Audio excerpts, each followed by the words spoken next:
Assalamualaikum warahmatullahi wabarakatuh. Perkenalkan saya Muhammad Arifin dari SMK Telkom Malang. Pada kesempatan kali ini akan mempresentasikan dari proyek hasil magang di PT Yupik Malang, di mana kemarin kami membuat aplikasi Sipatuh.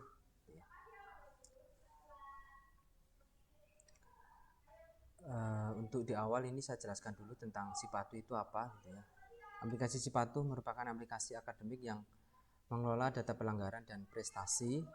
Pelanggaran bisa dikirim ke WhatsApp siswa dan orang tua, dan juga pelanggaran bisa diintegrasikan dengan printer Bluetooth untuk dicetak.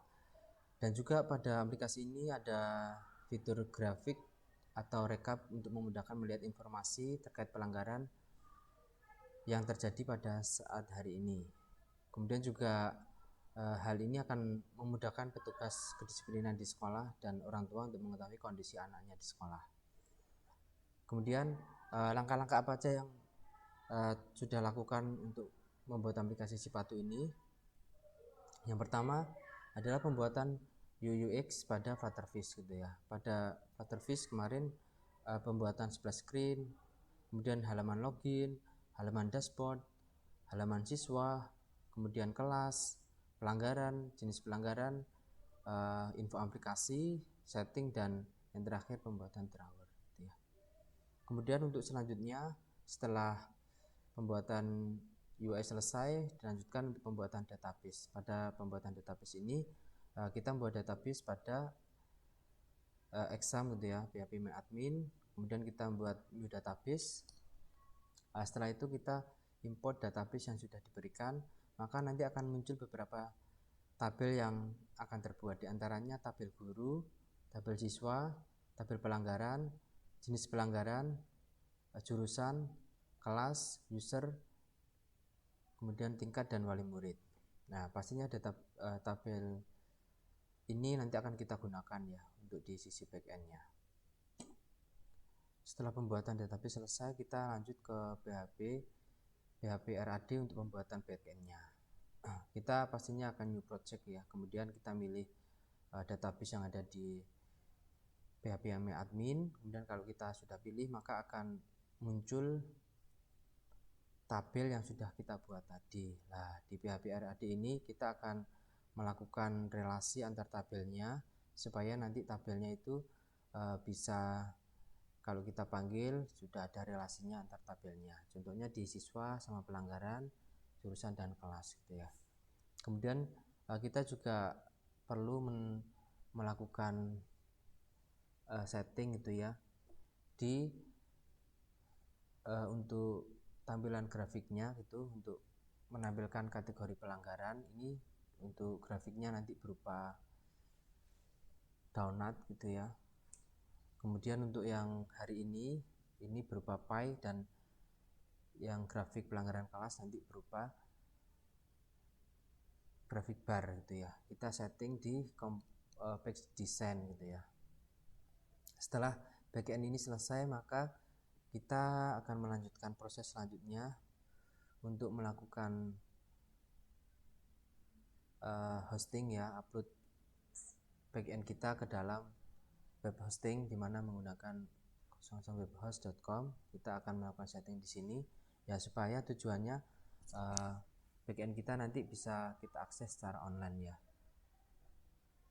Untuk file yang sudah kita buat di PHP RAD itu jangan lupa di save, kemudian kita ambil di htdocs-nya, kemudian kita zip dan kita upload ke dalam web hosting ini ya.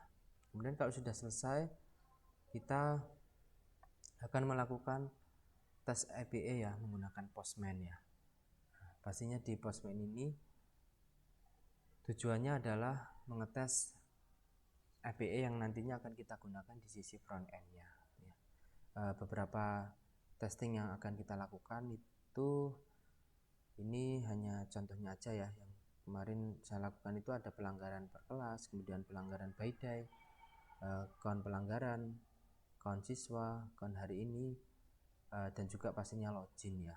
Kemudian untuk count pelanggaran ini kita wajib login dulu supaya nanti datanya bisa ke generate di API-nya. Kalau ada masalah ya nanti akan kita perbaiki di sisi backend-nya. Kemudian kita update lagi di domain hostingnya, seperti itu ya. Setelah tes API selesai di Postman, kita akan melanjutkan coding di sisi front end-nya menggunakan Visual Studio Code gitu ya.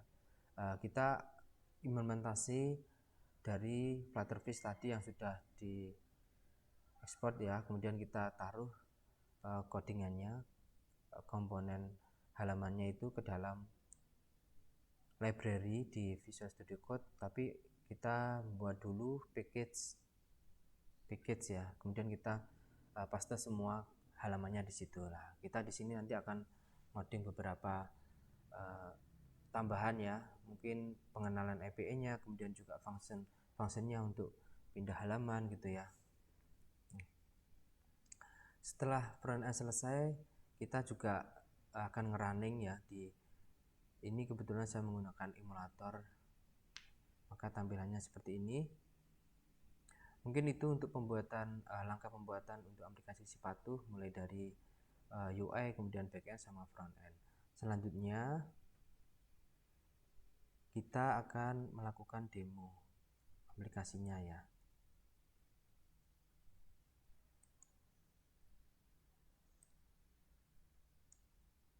Kita coba untuk melakukan demo aplikasi ini langsung ya di form loginnya. Coba kita login menggunakan ad@gmail.com, kemudian passwordnya, dan kita login. Maka kalau loginnya berhasil, maka akan muncul notifikasi login sukses gitu ya. Di tampilan awal ini akan muncul dashboard gitu ya. Dashboardnya ada info tentang jumlah siswa, kemudian pelanggarannya, pelanggaran hari ini, kemudian ada tampilan grafiknya untuk kategori pelanggarannya. Ini kita bisa diklik ya. Contohnya ini tawuran ada 4 kasus, kemudian terlambat ini paling banyak ada 61 kasus. Kemudian pelanggaran hari ini terjadi di kelas 10 di kafe, kemudian di kelas 12 juga, sama kelas 12 di kafe. Di tabel grafiknya selanjutnya ada pelanggaran per kelas ya. Pelanggaran per kelas ini berdasarkan jumlah terbanyaknya sampai jumlah paling sedikit ya. Paling banyak adalah kelas 12 di kafe 1. Ini sangat memudahkan untuk guru ataupun tim kedisiplinan untuk melihat secara real time pelanggaran yang terjadi pada hari ini. Kita akan mencoba untuk ke menu siswa ya. Ini akan tampil siswa gitu ya. Coba kita melakukan pencarian.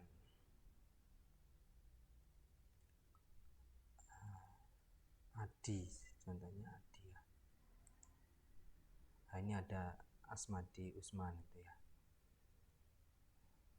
Di siswa ini masih belum ada untuk melakukan penambahan data ya. Mungkin nanti kedepannya bisa kita lakukan.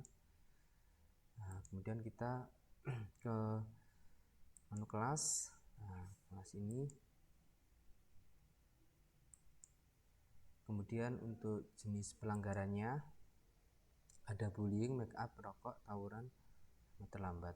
Ini adalah poinnya ya. Ketika bullying itu poinnya 45.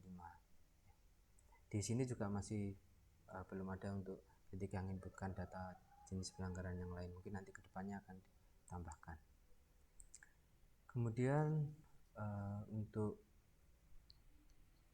menu pelanggaran sendiri, contohnya kita klik salah satu siswa ya. Di sini kita akan tampil ya data-data siswa yang melanggar. Nanti di sini juga akan ada keterangannya.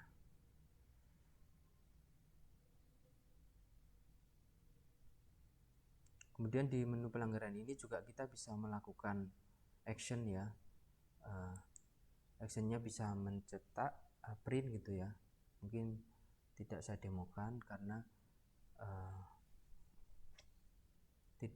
tidak ada printer yang bisa saya konekkan gitu ya. Kemudian kalau kita kirim, ini nanti akan nyambung ke WA ya, ke notifikasi WA, mungkin bisa nanti ke wali kelas, kemudian juga ke orang tua, seperti itu ya.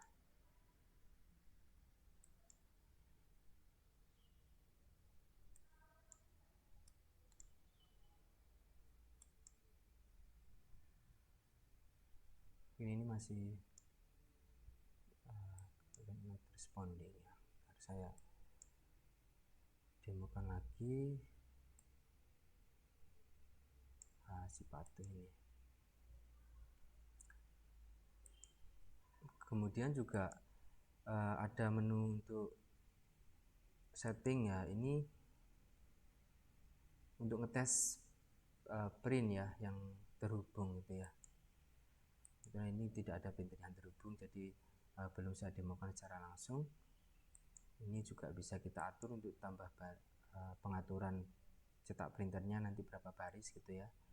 Kemudian kita ngetes dulu tes printnya. Nanti kalau printernya sudah terhubung, nanti akan ada notifikasi warna hijau di keterangan printernya.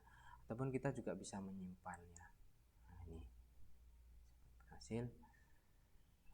Kemudian kalau ada siswa yang melanggar, kita sebenarnya tinggal men-scan barcode-nya ini ya. Nah, ini kita tinggal scan barcode gitu ya.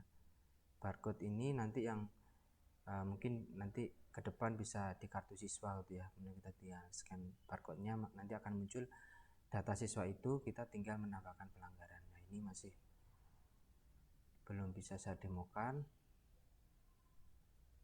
tapi secara fungsional sebenarnya sudah bisa ya. Ini fungsinya untuk menambahkan pelanggaran ya.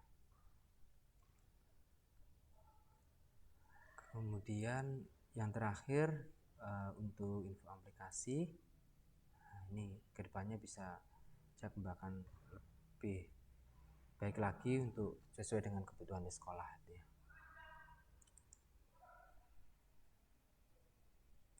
Nah, di sini juga ada muncul profil ya, masih tahap pengembangan juga.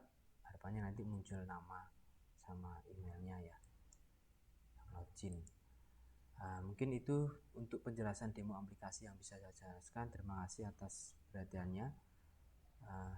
Mungkin bisa kita keluar dulu juga ya untuk mencoba. Oke, terima kasih atas perhatiannya. Kalau ada kurang lebihnya saya mohon maaf. Saya akhiri dulu. Assalamualaikum warahmatullahi wabarakatuh.